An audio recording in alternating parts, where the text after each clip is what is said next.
Good morning, YouTube family and friends. Hope you had a great week. My week was I was on a cruise and got sick. That's how my week was. I think I have COVID. I think I came down with COVID on the cruise right away. Let me start by saying today I'm one day late because yesterday was Saturday and that was a travel day. So I spent the whole day at the airport and I got back home late last night. So that's why I'm doing this on Sunday this week. So today is Sunday, February 20, is it 23rd? 21, 22? Yeah, 23rd. Sorry, I'm trying to look at my calendar. I'm kind of far away. So February 23rd, 2025. And this is my week 48 result of being back on Mounjaro. And there was a good advantage of becoming sick on a cruise. You don't eat much. Let me start by saying, so my cruise left last Sunday out of Port Canaveral, and I had Swedish massage on the embarkation day last Sunday night. And right as soon as the lady started to massage me, it was a 100-minute massage, so I was with her for almost 2 hours. She started to develop, I don't know if she just started to develop it or she always had it, but she had the sniffles. And she had to stop several times to take care of her nose. And of course, I didn't hear her wash her hands after each time she touched her nose or blew her nose or whatnot. And of course, she's rubbing up all over my body. So I think she gave it to me. If this was either the flu or the COVID, but on Monday night, I started, so like a little over 24 hours after, I started to feel signs of a sore throat developing. And then Tuesday I was feeling, but Tuesday night I developed the chills. Oh man, you ever get sick and you got the chills like shivering and you just can't get warm? That's how I was Tuesday night. Wednesday morning I woke up. I wasn't shivering as bad, but I was feeling worse. So I did bring a thermometer with me and a finger thing to check my pulse and oxygen level. And I checked it and I was at 101.1. It's like great. And my oxygen was like 96 and pulse was 88 or 92, something like that. And my pulse runs in the 60s usually, sometimes 50s because I have bradycardia. I have low heart rate. So my heart rate was elevated for me. In the 80s is elevated for me. So I was like, I'm just going to lay in bed for a bit. And so a few hours later, I checked my pulse. I checked my pulse, but I also checked my temperature and got up to 101 point. Was it 101.4 or 5? It went up like 3. It went up like 0.3 or 0.4, and the pulse was still in the 80s, and my oxygen level was still at 96. So it's like, so I was like, okay, I'm gonna give it a couple more hours. So I gave it a couple more hours. Okay, then finally it was like 11 o'clock in the afternoon. 11 o'clock, 12 o'clock. I think it was more 12 o'clock. It was more lunchtime. And I checked my temperature again. It went up again. It was 101.8. Mind you, I lost, my taste buds were gone. My taste and smelling was gone.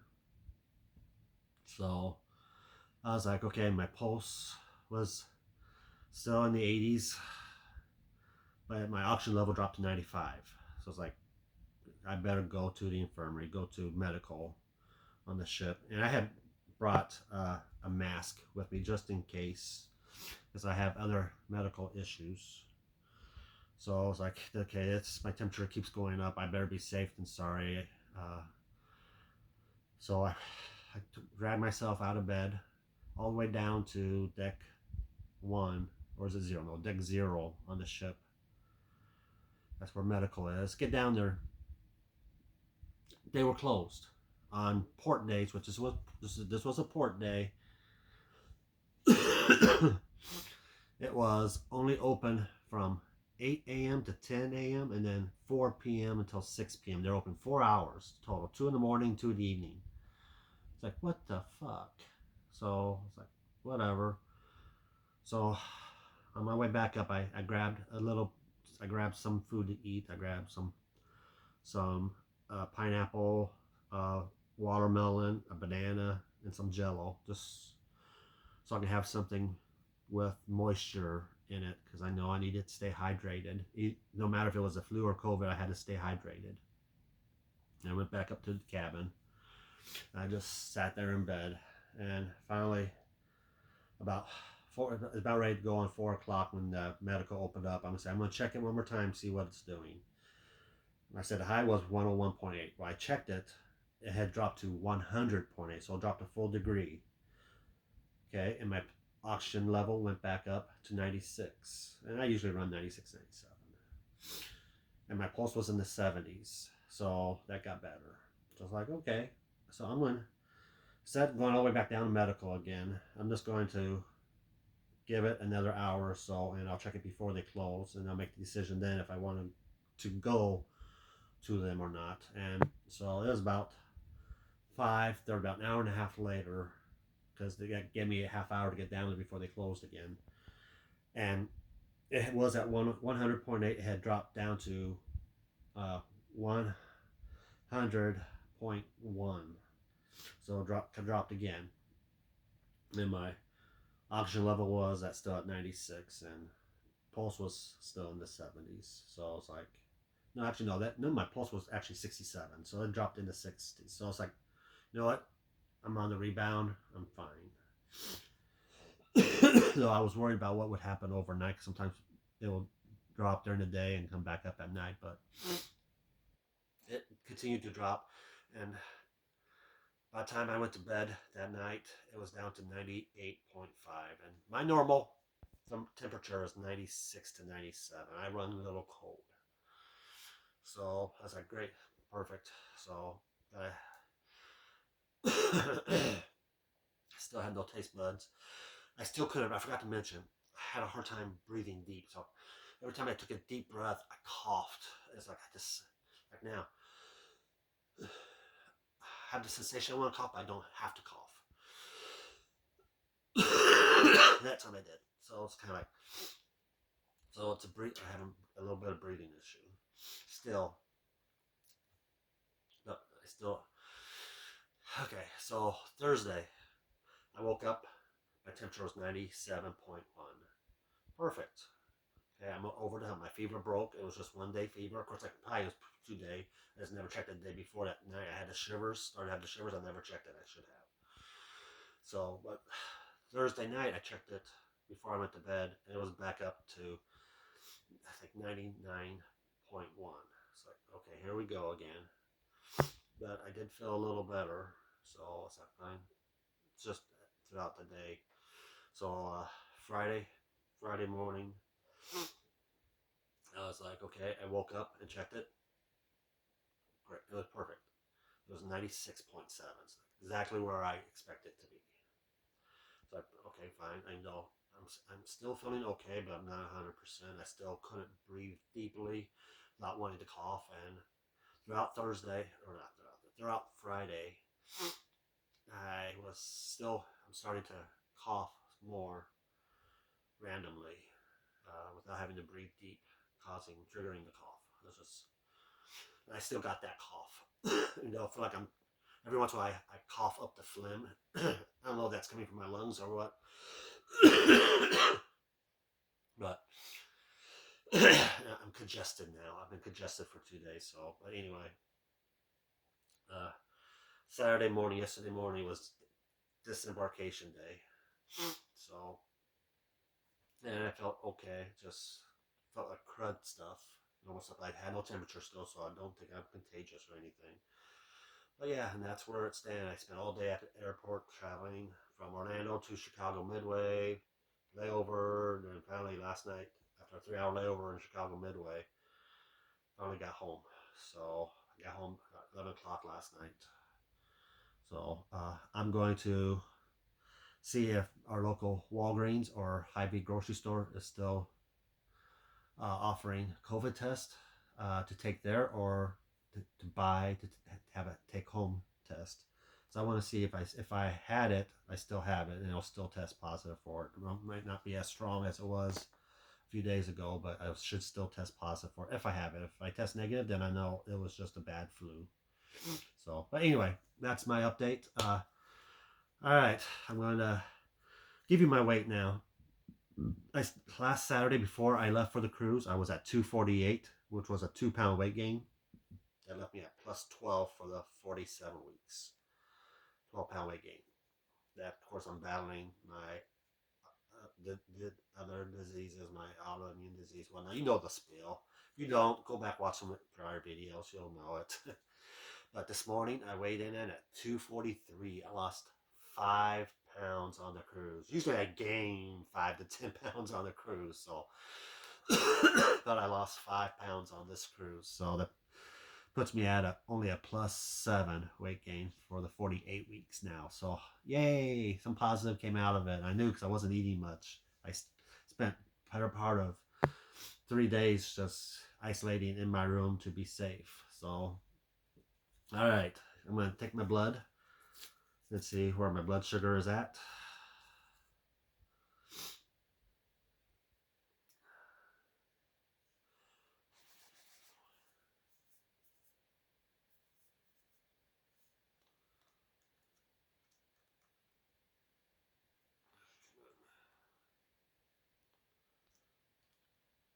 Yeah, I still get a little shaky sometimes. Some days is better than others. I got another issue too I'm going to talk about here. Actually, two other issues. Oh, come on. I hate when that happens. No blood at all. Come on. Let's see what happens this time.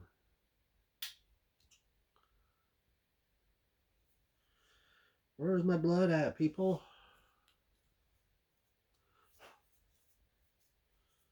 I'll do this finger. Yeah, I didn't wipe it. I don't care.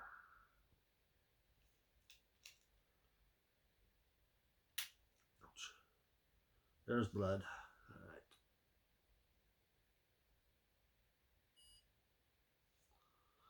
All right.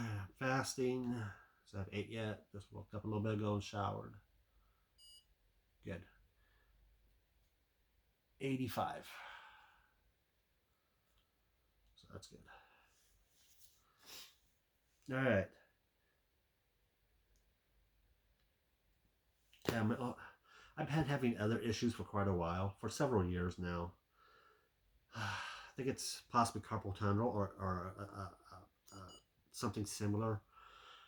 Uh, happens mostly when I'm on my phone or reading a book. I'm holding my phone and reading a book. So let's just say it's just a phone battery case, but I'm here holding my phone, and after a while, my pinky finger and my ring finger get numb and tingly. I was like, what the hell? It's actually painful. Sometimes it shoots down. It happens on both hands. Because a lot of times when I go like this, to give this hand a break, I have to straighten out my arm to make it feel better. Get that tingly sensation to go away in those two bottom fingers, my index, this finger, pinky finger, and my ring finger. And then all of a sudden, this hand starts to do it. I was like, what the hell? Or if I'm reading a book, same thing, holding a book, whatnot, and I get it. And it happens sometimes when I type at work. Like I spend all day on the computer, and I'm just typing, and I slump on my chair at work or at home when I'm working from home, and I lean on my arms and I type, and I think it's a form of carpal tunnel. I think it's the nerve getting pinched in my elbow, or gets inflamed or something. That's what I was reading. I can't remember the technical term of it. You can look it up. It's not carpal tunnel. Carpal tunnel is in your wrist. This other type of tunnel is in your elbow. I think that's what I got in both arms. So it was bad because I said I spent most of the day for a couple of days in the cabin on a cruise ship, so I spent most of the time on my phone, holding my phone as I'm laying in bed, or reading, or holding my book, reading my book, and it was bad. I'm not talking. It was bad. So I'm gonna have to talk to my primary doctor about it. I'll call tomorrow and maybe set up an appointment so she can just make sure it is what I think it is, and so then she'll have to refer me to a specialist. I can't off the top of my head remember what the specialist says, but one other thing before I let you go, folks. I'm sorry it's a long video. If you're still with me, thank you. But I went through my mail this morning of what came in while I was on vacation, and I got a new letter from Blue Cross Blue Shield, my insurance company. It looks like the ENT resubmitted the request for the Inspire device to replace my CPAP machine for my sleep apnea. It's the hypoglossal nerve stimulator. One, that part of it that kept getting denied by the company that the insurance my company I work for sublets out some approvals to. Blue Cross Blue Shield approved the improved the device itself, but the other company had to approve the implantation of the device. Well, it got approved this time. Yay! Uh, so I don't know if you can see there. It says approval.